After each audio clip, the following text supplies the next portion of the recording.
को कांग्रेस पार्टी ने अपने दिलवाई, ज्वाइनिंग कराई। महत्वपूर्ण विषय यह सेना को बलात्कारी कहने वालों को कांग्रेस पार्टी ने ज्वाइन कराई।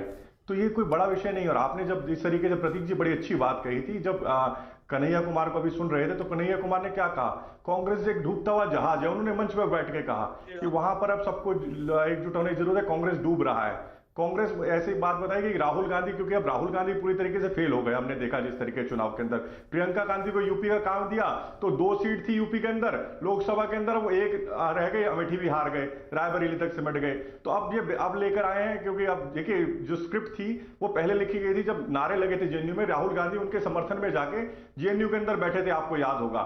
उनके खिलाफ जब कैंडिडेट देने की बात आई, चाहे बेगूसराय में कन्हैया कुमार, चाहे जिग्नेश के खिलाफ, तो दोनों जगह कांग्रेस ने और उनके समर्थक दलों ने कैंडिडेट नहीं दिए। तो देश विरोधी जो ताकतें हैं ऐसे लोगों के, कांग्रेस का हाथ हमेशा देश विरोधियों के साथ रहता है, उनको मंच पे लेकर आए।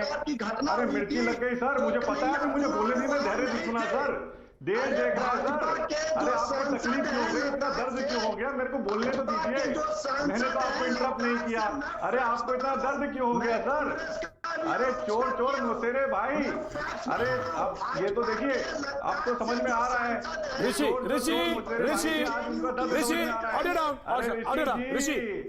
समझ में आ रहा है, आराम से ऋषि, मैं आ रहा हूं, संजीव आ रहा हूं। राहुल गांधी को उन्होंने फेल बता दिया मंच से बैठ के कि राहुल गांधी फेल हो गए, कन्हैया कुमार ने कहा प्रियंका गांधी फेल हो गई, अब मैं ही कांग्रेस की नैया पार लगाऊंगा। अरे शर्म आनी चाहिए, चुल्लू भर पानी ले लीजिए। आपके नेता को उन्होंने फेल बता दिया ऋषि जी। संजीव, राहुल गांधी को संजीव प्लीज रिस्पॉन्ड, फिर मैं वाला जी सुन रहे हैं, समाजवादी पार्टी में आता हूं। Sanjeev please respond, Sanjeev right Rohit, ji. Bhagat Singh के नाम पे जो लोग आज राजनीतिक रोटियां सेक रहे हैं, हेडगवार ने क्या कहा था कि अपने संघ के लोगों को तो हमको छिछोरा क्रांतिकारी युवक नहीं चाहिए। और ये वो लोग कहते हैं कि भगत सिंह का मुकदमा हमारे कांग्रेस के राष्ट्रीय अध्यक्ष आसिफ अली ने लड़ा था।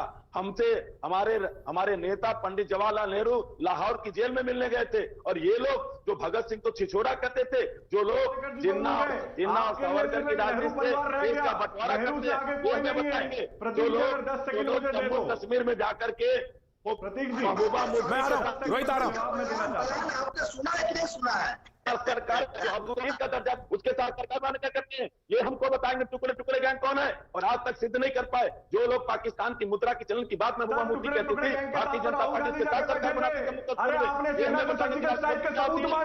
आपने उस व्यक्ति को ज्वाइन कराया जो भारतीय सेना से भारतीय सेना को बलात्कारी कहता है। अरे वो कन्हैया कुमार जो भारतीय सेना को बलात्कारी कहता है। सर ये देखिए, ये कन्हैया है, in Kashmir security forces rape women, ये कन्हैया कुमार कहते हैं आपके। ये लोग कन्हैया कुमार को आपने ज्वाइन कराया जो कहते हैं कि सेना बलात्कारी है, जो सेना हमारे जो देश का नहीं है उनको बलात्कारी कहने वाले। राइट, डिबेट आगे खोलता हूं, मैं डिबेट आगे ले जाता हूं, सुनील, मैं ऑफकोर्स मैं आ रहा हूं, ऋषि मैं आ रहा हूं, Rohit Chahal, Sanjeev Singh, right, Sanjeev, cool down, मैं डिबेट को आगे बढ़ा रहा हूं। I will give you time, Rohit I will give you time. मैं सीधे रुक करना चाहूंगा सुनील यादव के पास। सुनील जी देखिए, कितनी बढ़िया बात है कि आज सारे पैनल में कोई भी युवा नहीं, सारे युवा हैं, बस मुझको ही छोड़ के बाकी सारे युवा दिख रहे हैं आज, और बड़ी जबरदस्त चीज है। पैनल में बहुत कम होता, मैंने बड़े ध्यान से देखा तो मुझे लगा कि सारे तो युवा बैठे हैं इसमें, कोई भी ऐसा ऋषि जी भी बहुत कम ही है, ज्यादा नहीं है ऋषि जी भी की उम्र। लेकिन Sunil ji, on a serious note मैं आना चाहता हूं आपके पास। ये जो युवा लोग आ रहे हैं तो बहुत अच्छी बात थी, लेकिन आपके पास भी एक गठबंधन एक बना था चुनाव से पहले। पिछला चुनाव याद करिए, जब दो लड़के एक साथ आए थे, लेकिन वो चल नहीं पाया कांग्रेस में। हालांकि कांग्रेस की अपनी बात है, लेकिन बीजेपी ने कुछ सवाल खड़े किए हैं, और वो सवाल आपसे भी इधर पूछे जा सकते हैं। जी सुनील यादव जी। देखिए प्रतीक जी, मैं सबसे पहले तो ये कहूंगा कि आप युवाओं के युवा हैं, आप अपने को बुरा न समझें। बहुत से नौजवानों की आवाज हैं आप जी। और हाँ, मैं एक बात सुन रहा था कि आपने कई बार कहा कि कांग्रेस को अच्छे दिन का इंतजार कर लेना चाहिए था। हम लोग और पूरा देश 7 सालों से अच्छे दिन का इंतजार कर रहा है। क्या बात है, वाह। और जहां तक सवाल इस बात का है कि नए लोग और पुराने लोगों की बात हो रही कि क्या जो नए लोग आ रहे हैं हाँ हाँ वो क्या पुराने लोगों की जगह भर सकते हैं?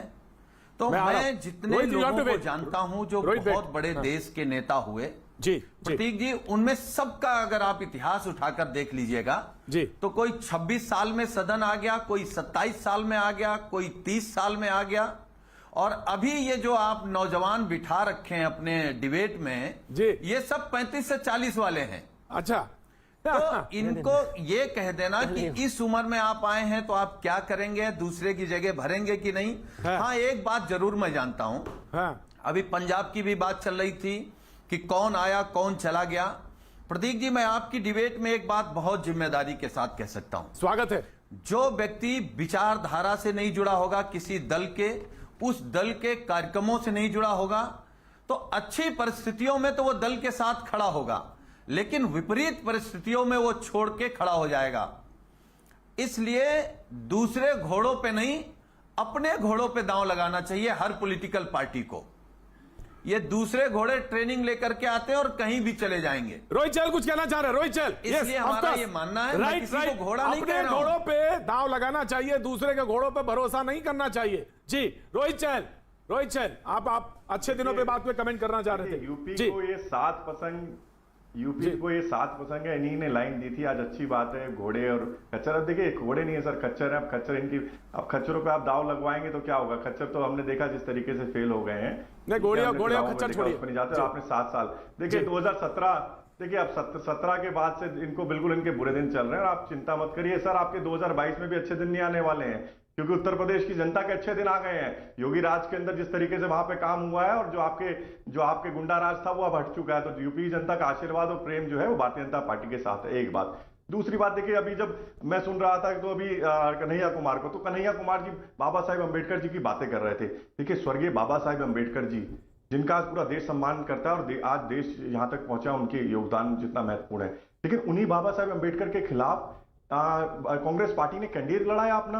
और इतना ही नहीं, बाबा साहेब अम्बेडकर ने क्या कहा था? Joining the Congress will be suicidal. ये बाबा साहेब अम्बेडकर जी ने कहा था। आज उसी कांग्रेस पार्टी को ज्वाइन करते समय किस तरीके से कन्हैया कुमार जी बाबा साहेब तो कभी भी कांग्रेस की बात नहीं करते थे। ये सर, ये मैं नहीं, बाबा साहेब ने खुद कहा। और कांग्रेस ने जिस तरीके से बाबा साहेब के खिलाफ नारायण सदबगा कजोल कर जी को चुनाव लड़ाया, राइट सर। कम्युनिस्ट पार्टी जिसमें उसके पहले थे बाबा साहब के खिलाफ लड़ा। कहां से आप बाबा जी की बात कर रहे हैं? अरे बाबा साहब के आपको ऋषि धर्मवीर को बोलने दीजिए। साहब को तो आपने यूज किया है।